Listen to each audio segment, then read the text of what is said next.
Hi, I'm Stevie Syne, the place to be. I now have 6 videos that have been started and plagued by production issues. Here's a hopefully less intensive project I can bang out so the algorithm doesn't punish me. You'll have noticed by now that I'm a big fan of BigClive's content, specifically the PCB designs and project builds. If BigClive releases a PCB or project that inspires me, I'm going to try doing my own version to show my take on it, whether that be an improvement or just a way of phoning it in.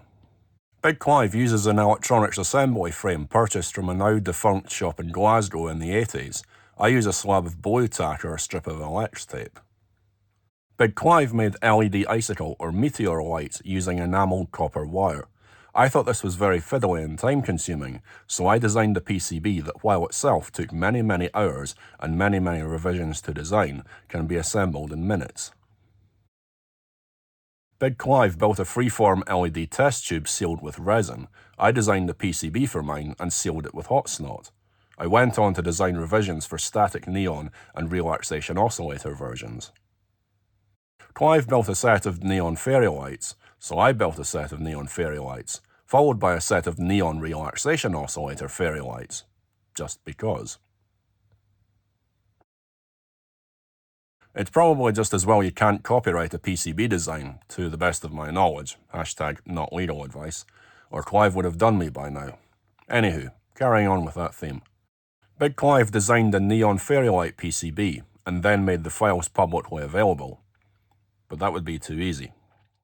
So I had to go at creating my own version, again with deviations. I still prefer through-hole components over SMD ones, so that's what I'm using. My static version uses 2 quarter-watt resistors rated at 250 volts, while the relaxation oscillator version uses a single half-watt resistor rated at 350 volts. The relaxation oscillator is the usual 1N4007 with a 10 nano or 22 nano capacitor. There's not a lot else to say.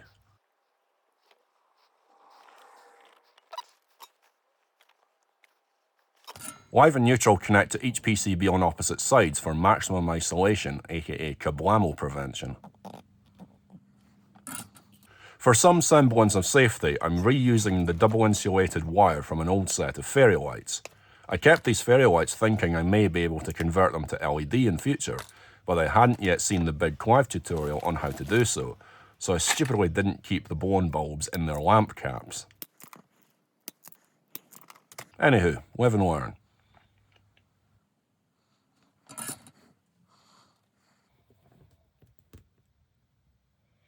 I have to keep the soldering iron on for an extended period due to the higher mass of the solder.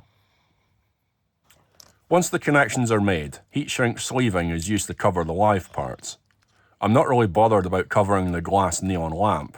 Yes, it's a point of failure, but so were the original glass tungsten fairy light bulbs.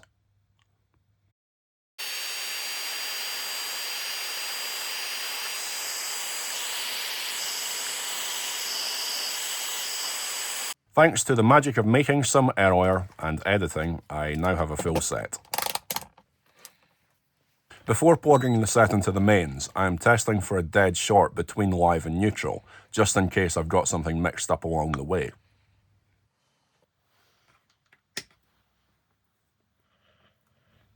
Out of interest, I'm also going to test the capacitance.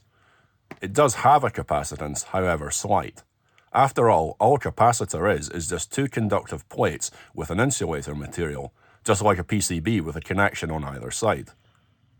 This gives me an idea for a future video, so subscribe if you haven't already. Anywho, here goes.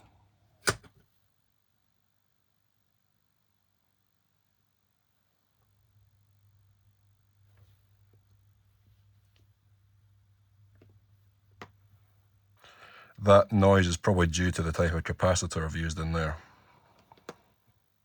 So I'm going to do a wee switcheroo.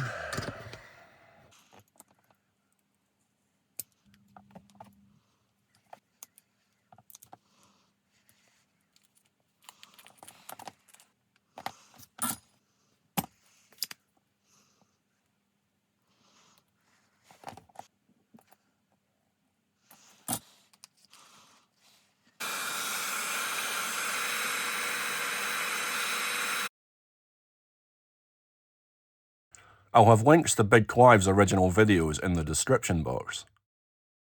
If you enjoyed this project, give it a like and a share. Have a happy new year, and I'll catch you for the next video in January. My New Year's resolution is not to let my production schedule slip. We'll see how that goes. Thanks for watching.